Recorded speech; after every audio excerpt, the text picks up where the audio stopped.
यहाँ रीड होगा या रीड से। पिछले वीडियो में हम लोग पढ़ चुके हैं सिंपल प्रेजेंट टेंस में जब सब्जेक्ट प्लुरल होता है यानी एक से अधिक होता है तो वर्ब भी प्लुरल होता है। पढ़ना क्या होगा READ। रीड क्या है? प्लुरल वर्ब है। तो आज हम लोग पढ़ेंगे simple present tense. Simple present tense में कुछ यहाँ ट्रांसलेशन है, वाक्य है। इसको आप इस वाक्य को कैसे अंग्रेजी बनाना देखते हैं।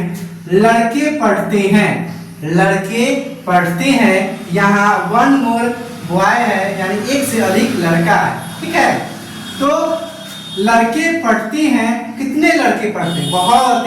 तो यहाँ आराम से इसको बना लेंगे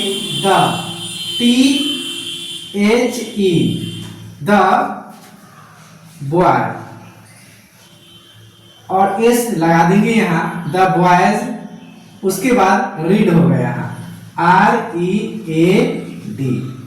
थोड़ा इस पर समझते हैं। लड़के पढ़ते हैं तो कितने लड़के हैं? बहुत है, तो इसीलिए बॉयज लगा, ठीक है। अब द का प्रयोग इसलिए हुआ है कि लड़के पढ़ते हैं, कुछ खास लड़के पढ़ते हैं, इसीलिए यहाँ द का प्रयोग होता है। द का प्रयोग अगर आप पढ़ना चाहते हैं या जानना चाहते हैं तो कमेंट बॉक्स में आप द लिखिए। आपको नेक्स्ट वीडियो में use of the, the and a का प्रयोग मैं आपको बतला दूंगा, ठीक है। तो आप कमेंट में लिखिए द, अगर द का प्रयोग समझना चाहते हैं तो लड़के पढ़ते हैं, द बॉयज रीड। यहाँ थोड़ा समझने में दिक्कत होगा कि यहाँ रीड होगा या रीड से। पिछले वीडियो में हम लोग पढ़ चुके हैं कि रीड का प्रयोग जो है सिंपल प्रेजेंट टेंस में होता है। कब? जब हम प्लुरल सब्जेक्ट का प्रयोग करते हैं। तो लड़के हैं यहाँ, तो यह प्लुरल सब्जेक्ट। राम और श्याम पढ़ते हैं। राम पढ़ता है ये तो समझ आता है, श्याम पढ़ता है ये तो समझ आता है। राम और श्याम पढ़ते हैं, इसका क्या होगा अंग्रेजी? ये थोड़ा है लंबा, मतलब इस वाक्य को बनाने के लिए थोड़ा ध्यान देना होगा। राम और श्याम जैसे लिखा हो वैसे आप लिख लीजिए, टेंशन मत लीजिए।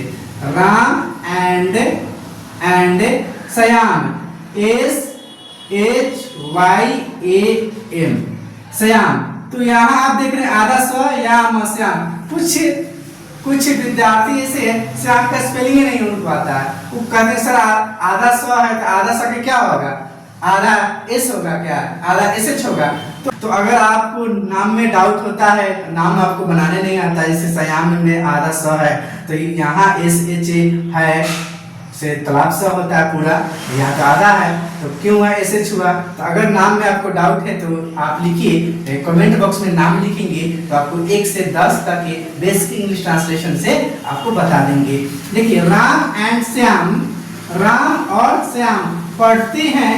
तो पहले हम लोग सोचेंगे कि सिंपल प्रेजेंट टेंस के वाक्य है, सिंपल प्रेजेंट टेंस के वाक्य। और सिंपल प्रेजेंट टेंस में जब सब्जेक्ट प्लुरल होता है यानी एक से अधिक होता है तो वर्ब भी प्लुरल होता है। पढ़ना क्या होगा READ। रीड क्या है? प्लुरल वर्ब है। वर्ब में फर्स्ट फॉर्म जो होता है प्लुरल होता है, उसमें एस या एस जोड़ते हैं तो सिंगुलर बनता है। यानी नाउन में कुछ अलग है और वर्ब में अलग है। अगर आपको नाउन के बारे में समझना है, वर्ब के बारे में समझना है कि सिंगुलर क्या होता है, प्लुरल क्या होता है, कैसे पहचाने, तो आप कमेंट कीजिए। अगर नाउन के बारे में जानना है सिंगुलर और प्लुरल तो आप इन कमेंट कीजिए।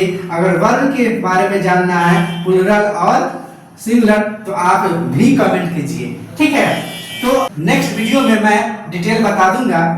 मेरा दोस्त पढ़ता है तो यह वीडियो कैसा लगा प्लीज आप कमेंट करके बताएं। इसी तरह और वीडियो देखना चाहते हैं, जो छात्र बहुत दूर रहते हैं और इस चैनल के माध्यम से कुछ पढ़ना चाहते हैं तो आप इस चैनल को सब्सक्राइब कर लीजिए। धन्यवाद, thank you, take care, have a nice day.